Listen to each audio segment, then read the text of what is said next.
In terms of public disclosure of information, I know this is an issue for a lot of people. The board, years ago, before I got there, started reporting spill data, tombstone data, on our website. We report spills greater than a litre, and we update that information regularly, within a couple of days. Any spills less than a litre, normally on a quarterly basis. So that's, 0.5 litres and, some very small quantities like that.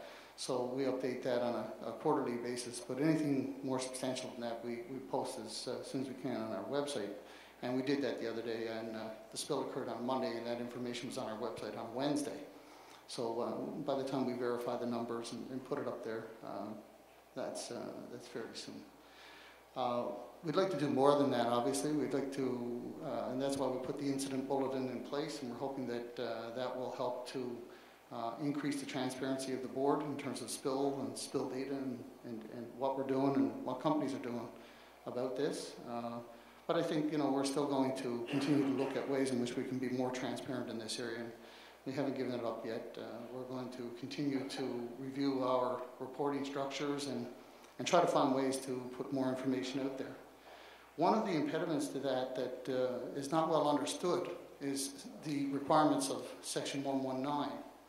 That's a section within the legislation that says the board receives information from companies and cannot disclose that information without the approval and consent of the companies. So that is written into the Act, and that is what we have to follow. So if you request information from the board or from operators through the board, and the company, we would then in turn go to the operators and say, we have a request for this information, and we would like to give it to them, do you consent? If the operators send back a response saying, no, sorry, we don't, then it is the operators saying no, and we have to communicate that out to the people who've requested that information. Unfortunately, that usually gets interpreted as the board said no, but it's the operators saying no, and it's because of the legislation. So this has been an ongoing concern for the board. We've written both ministers and identified this as a concern and said that in this age of transparency, ministers, it might be an appropriate time for a review of that legislation. So we've done that, and we've outlined that for them, and that was stated publicly some time ago by the chair and CEO. So we've done that. So it's an issue, but I want people to understand the significance of Section 119 in terms of disclosure. The board's hands really are tied when we get that kind of a request to follow that process, and legally we're bound to abide by that until it changes. So it is an issue, but we will see where that goes. So that's essentially concludes my presentation, and as I said, I'm sure there will be lots of questions for the board, and I will do my best to answer those questions now. And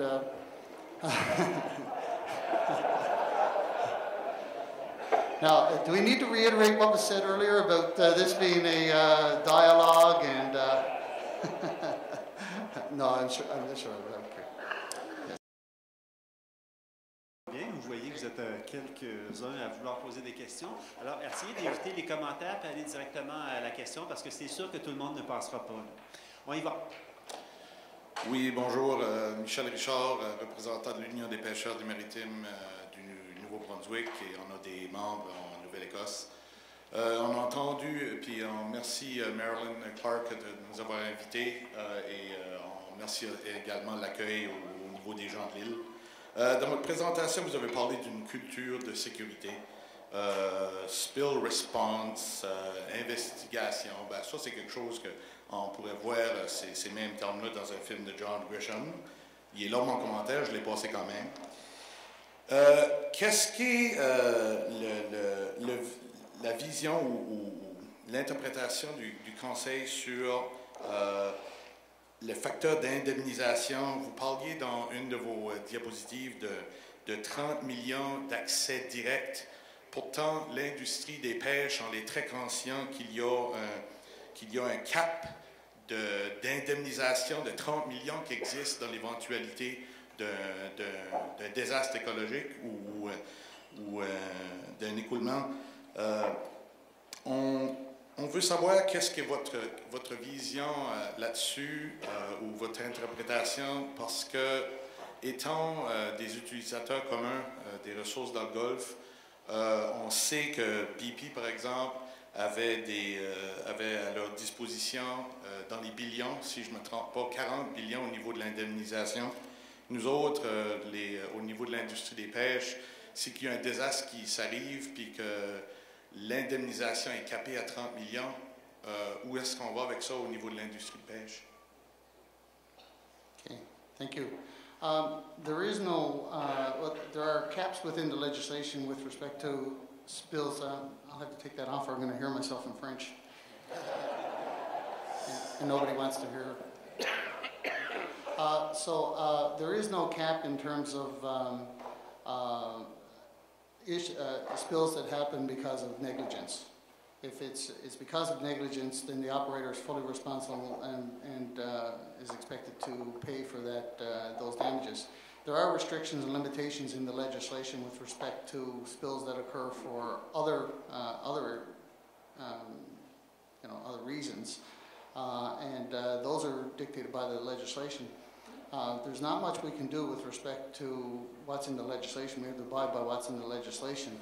But that's clearly an issue, as I outlined in my presentation, that has to be addressed. This is legislation that was written 25 years ago, and where the oil companies are now and what the costs of cleanup are now are probably much different from what they were 25 years ago.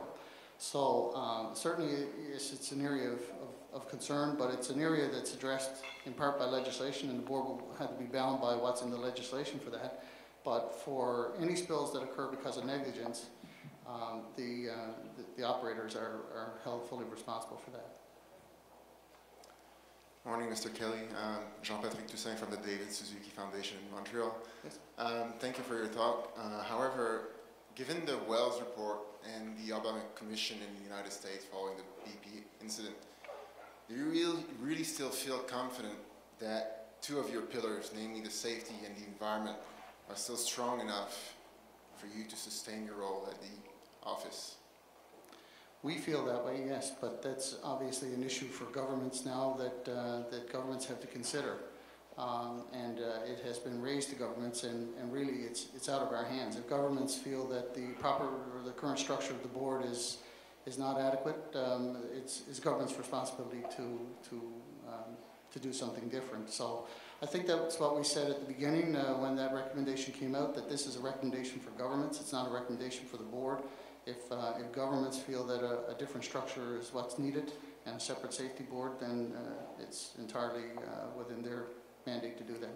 I'll try to be quick on that next one, but how do you feel about, and correct me if I'm wrong, but there's no biologist on your management board, and considering that the environment is one of your pillars, how can that be? You mean within the board members themselves on the board? Yeah, or do you have any employees that are biologists in your team, in the office?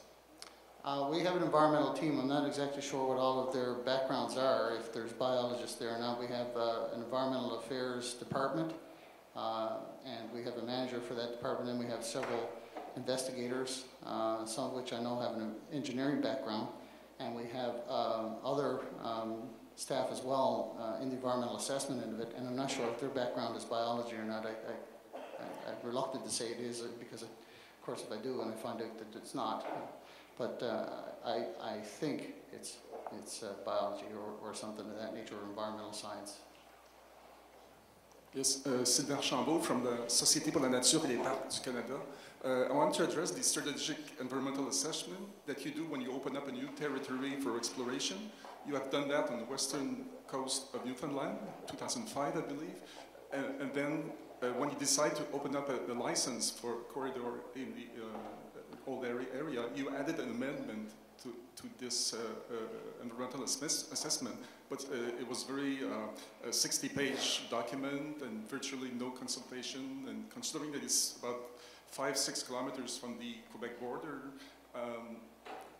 did you believe this assessment is playing the role that a true environmental assessment is supposed to play? Yeah. I wish I could give you an answer to that, but I don't have any information with me about how that was done or the background for that. So that's probably an issue that you know, we'll have to defer for another time. But you know, unfortunately, I wasn't involved with that, so I don't have that information. But as I said earlier, I'll try to get whatever information I can. So if there are questions here that I can't answer, and that may be one of them, that perhaps either I would suggest that because of the level of interest in all of this, we find some way to put those questions to the board so that we can provide a response so that everybody can see the response rather than it just be a response between you and I. So I'll present that to the organizers here as a way to capture the questions we're getting that I can't answer, and then we'll see if we can do that. But I will check into that to see why the amendment was made and what the circumstances were, and then and get back to you.